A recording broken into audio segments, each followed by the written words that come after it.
Assalamualaikum warahmatullahi wabarakatuh. Bapak, Ibu, saudara-saudara sebangsa setanah air, pagi tadi saya telah memimpin rapat terbatas secara virtual tentang Undang-Undang Cipta Kerja bersama jajaran pemerintah dan para gubernur. Dalam undang-undang tersebut terdapat 11 klaster yang secara umum bertujuan untuk melakukan reformasi struktural dan mempercepat transformasi ekonomi. Adapun klaster tersebut adalah urusan penyederhanaan perizinan, urusan persyaratan investasi, urusan ketenagakerjaan, urusan pengadaan lahan, urusan kemudahan berusaha, urusan dukungan riset dan inovasi, urusan administrasi pemerintahan, urusan pengenaan sanksi, urusan kemudahan pemberdayaan dan perlindungan UMKM, urusan investasi dan proyek pemerintah, serta urusan kawasan ekonomi. Dalam rapat terbatas tersebut, saya tegaskan mengapa kita membutuhkan Undang-Undang Cipta Kerja.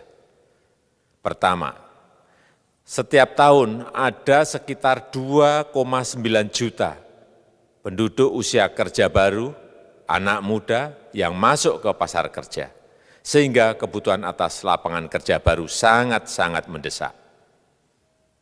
Apalagi di tengah pandemi, terdapat kurang lebih 6,9 juta pengangguran dan 3,5 juta pekerja terdampak pandemi COVID-19.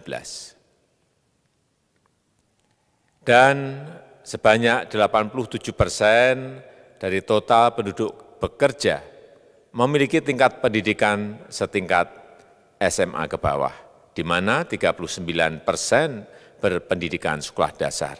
Sehingga perlu mendorong penciptaan lapangan kerja baru, khususnya di sektor padat karya. Jadi, Undang-Undang Cipta Kerja bertujuan untuk menyediakan lapangan kerja sebanyak-banyaknya bagi para pencari kerja serta para pengangguran. Kedua, dengan Undang-Undang Cipta Kerja akan memudahkan masyarakat, khususnya usaha mikro kecil, untuk membuka usaha baru. Regulasi yang tumpang tindih dan prosedur yang rumit dipangkas. Perizinan usaha untuk usaha mikro kecil (UMK) tidak diperlukan lagi, hanya pendaftaran saja. Sangat simpel.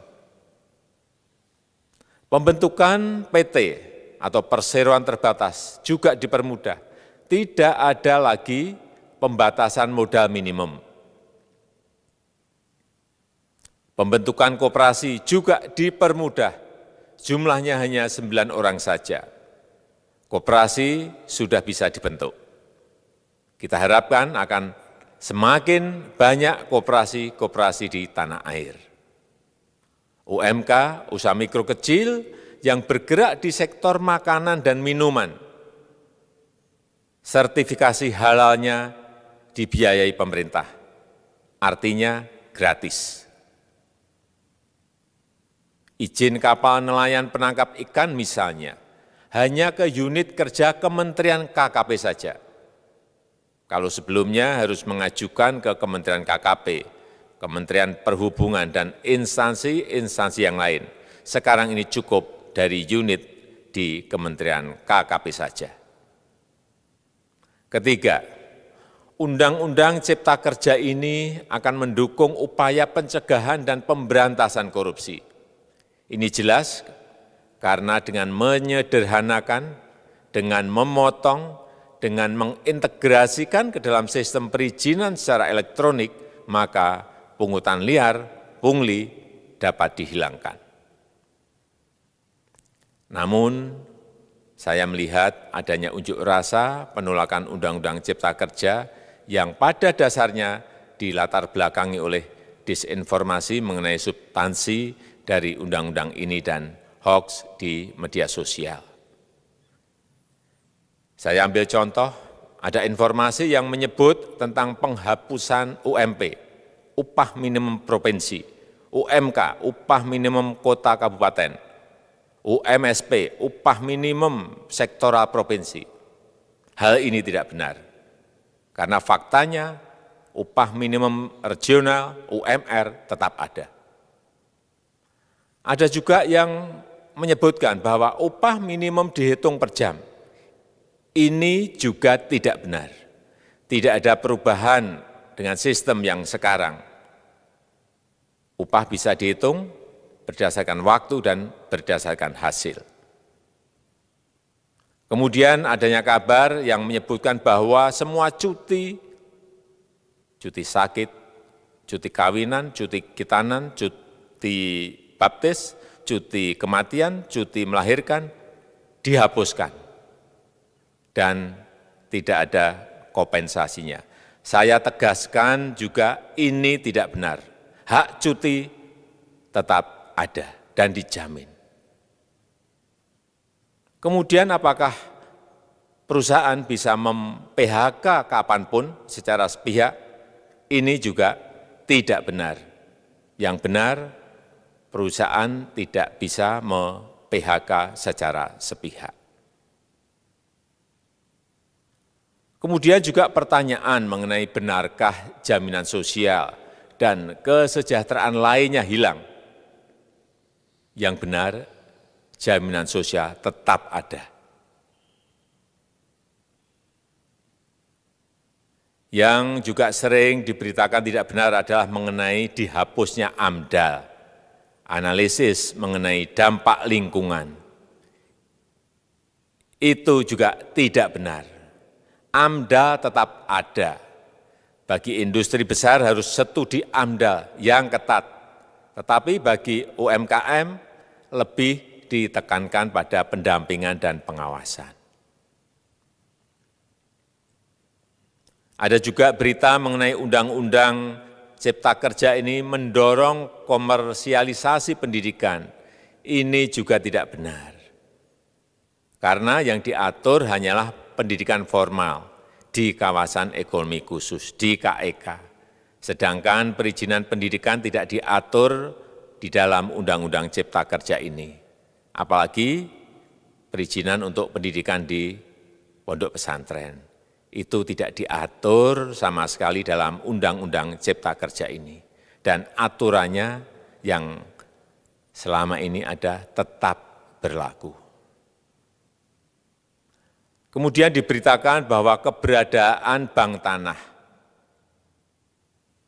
Bank tanah ini diperlukan untuk menjamin kepentingan umum, kepentingan sosial, kepentingan pembangunan nasional, pemerataan ekonomi, dan konsolidasi lahan serta reforma agraria. Ini sangat penting untuk menjamin akses masyarakat terhadap kepemilikan tanah, kepemilikan lahan, dan kita selama ini tidak memiliki bank tanah. Saya tegaskan juga bahwa Undang-Undang Cipta Kerja ini tidak melakukan resentralisasi kewenangan dari pemerintah daerah ke pemerintah pusat. Tidak ada.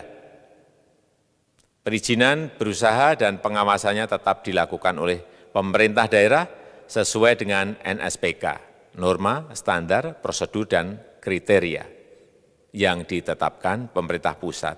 Ini agar dapat tercipta standar pelayanan yang baik di seluruh daerah, dan penetapan NSPK ini dapat nanti akan diatur di dalam PP atau peraturan pemerintah.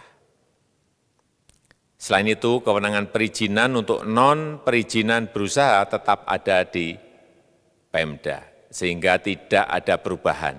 Bahkan kita melakukan penyederhanaan, melakukan standarisasi jenis dan prosedur berusaha di daerah. Dan perizinan berusaha di daerah diberikan batas waktu. Ini yang penting di sini. Jadi ada service level of agreement. Permohonan perizinan dianggap disetujui bila batas waktu telah terlewati. Saya perlu tegaskan pula bahwa Undang-Undang Cipta Kerja ini memerlukan banyak sekali peraturan pemerintah atau PP dan peraturan presiden atau Perpres. Jadi setelah ini akan muncul PP dan Perpres yang akan kita selesaikan paling lambat 3 bulan setelah diundangkan. Kita pemerintah membuka dan mengundang masukan-masukan dari masyarakat dan masih terbuka usulan-usulan dan masukan dari daerah-daerah. Pemerintah berkeyakinan melalui Undang-Undang Cipta Kerja ini jutaan pekerja dapat memperbaiki kehidupannya dan juga penghidupan bagi keluarga mereka. Dan kalau masih ada, jika masih ada ketidakpuasan terhadap Undang-Undang Cipta Kerja ini, silahkan mengajukan uji materi atau judicial review melalui MK, Mahkamah Konstitusi. Sistem ketatanegaraan kita memang mengatakan seperti itu. Jadi, kalau masih ada yang tidak puas dan menolak, silahkan diajukan uji materi ke MK. Saya rasa itu yang bisa saya sampaikan pada kesempatan yang baik ini. Terima kasih. Wassalamualaikum warahmatullahi wabarakatuh.